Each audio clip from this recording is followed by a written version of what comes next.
আমার বাপে কত কষ্ট না পাইছে রে, কাছারে পিঠে কেম্বা পয়রা ছিল। নাতনিকে ইফটিজিং এর প্রতিবাদ করায় নানাকে কুপিয়ে হত্যা করেছে একদল সন্ত্রাসী। 29 এপ্রিল সন্ধ্যায় এই মর্মান্তিক ঘটনা ঘটে। বৃদ্ধের মৃত্যুতে পুরো বাড়ি ও এলাকা জুড়ে চলছে শোকের মতন।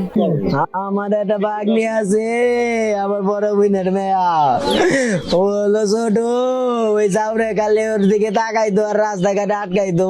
কালে আবার বাপের কইতো, আমারে কইতো।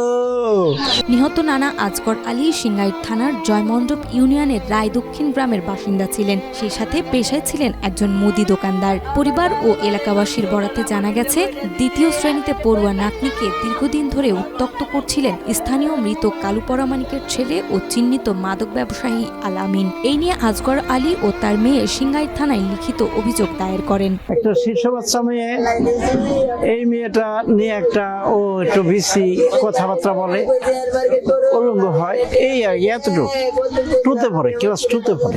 অভিযোগের ভিত্তিতে পুলিশ আল আমিনকে খুঁজতে শুরু করলে ক্ষিপ্ত হয়ে আল আমিনের নেতৃত্বে 15 থেকে 20 জনের একটি সন্ত্রাসী দল সন্ধ্যায় আজগরের উপর হামলা চালায়। তারা রামদা ও চাপাতি দিয়ে আজগরের হাত পা ও মাথা সহ শরীরের বিভিন্ন অংশে কুপিয়ে মৃত্যু নিশ্চিত করে পালিয়ে যায়।